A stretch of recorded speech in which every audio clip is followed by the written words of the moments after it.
Sholat 5 waktu adalah kewajiban bagi setiap muslim dan meninggalkannya tanpa uzur yang jelas akan berdosa. Dosa meninggalkan sholat 5 waktu ini sangat besar.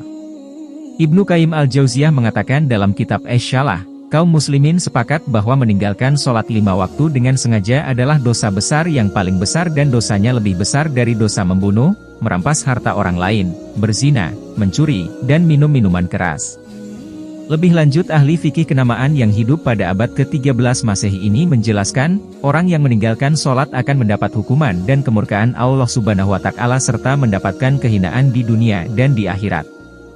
Ibnu Abbas mengatakan bahwa yang dimaksud dosa besar adalah setiap dosa yang Allah Subhanahu wa Ta'ala menjanjikan neraka kepada orang-orang yang melakukannya, atau Allah Subhanahu wa Ta'ala marah dan melaknat orang-orang yang melakukan perbuatan tersebut, atau Dia berjanji akan mengazabnya. Dosa meninggalkan sholat ini juga dijelaskan dalam salah satu firman-Nya yang berbunyi, kemudian, datanglah setelah mereka, generasi, pengganti yang mengabaikan sholat dan mengikuti hawa nafsu. Mereka kelak akan tersesat. Quran Surah Maryam ayat 59. Selain itu, dalam sebuah riwayat disebutkan bahwa orang yang meninggalkan sholat termasuk orang kafir. Perjanjian antara kami dan mereka, orang kafir, adalah mengenai sholat, barang siapa meninggalkannya maka dia kafir. Hadis riwayat Ahmad, Abu Dawud, At-Tirmidzi, An-Nasai, dan Ibnu Majah. Imam Ahmad juga meriwayatkan dalam hadisnya yang lain, siapa yang menjaga sholat 5 waktu, baginya cahaya, bukti dan keselamatan pada hari kiamat. Siapa yang tidak menjaganya, maka ia tidak mendapatkan cahaya, bukti, dan juga tidak mendapat keselamatan.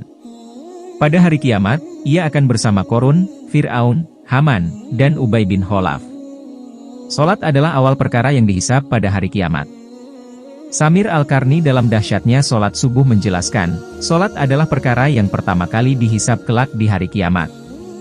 Pendapat ini bersandar pada sebuah hadis syahih yang diriwayatkan dari Abu Hurairah radhiyallahu anhu, bahwa Rasulullah shallallahu alaihi wasallam bersabda, sesungguhnya awal sesuatu yang diperhitungkan dari amal seorang hamba di hari kiamat adalah sholatnya. Jika sholatnya baik maka dia beruntung dan selamat. Jika sholatnya rusak maka dia merugi. Jika kewajiban fardunya ada sesuatu yang kurang maka Allah berfirman, lihatlah apakah hambaku ini memiliki amalan sunnah. Maka amalan sunnah itu menyempurnakan kekurangan amalan fardu. Kemudian semua amalnya menjadi seperti itu, hadis riwayat Abu Dawud. Sholat dapat mencegah perbuatan dosa. Allah SWT telah berfirman dalam surah Al-Ankabut ayat 45, bahwa sholat dapat mencegah perbuatan dosa. Bacalah, Nabi Muhammad, kitab, Al-Quran, yang telah diwahyukan kepadamu dan tegakkanlah sholat.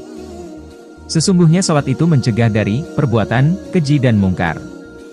Sungguh, mengingat Allah dengan sholat, itu lebih besar keutamaannya daripada ibadah yang lain. Allah mengetahui apa yang kamu kerjakan. Imam Muslim juga meriwayatkan dari Abu Hurairah radhiyallahu anhu bahwa Rasulullah shallallahu alaihi wasallam bersabda, melaksanakan sholat 5 waktu, melakukan satu sholat Jumat diikuti dengan sholat Jumat yang berikutnya, melakukan puasa Ramadan diikuti dengan puasa Ramadan yang berikutnya dapat menghapus dosa-dosa kecil yang ada di antara amalan-amalan ibadah tersebut jika dia menjauhi dosa-dosa besar. Bagaimana jika lupa mengerjakan sholat? Hanya ada 4 golongan yang boleh meninggalkan sholat 5 waktu, yakni wanita haid atau nifas, orang gila, anak yang belum balik, dan orang yang tidak memeluk agama Islam. Apabila seseorang lupa mengerjakan sholat tersebut, maka Rasulullah Shallallahu Alaihi Wasallam berpesan agar mengerjakannya ketika ingat.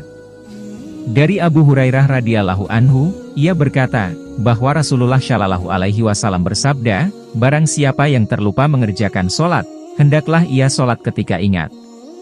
Tidak ada kafaratnya, dendanya, kecuali dengan cara ini. Kemudian beliau membacakan ayat yang artinya, dirikanlah sholat untuk mengingatku, hadis riwayat Muslim.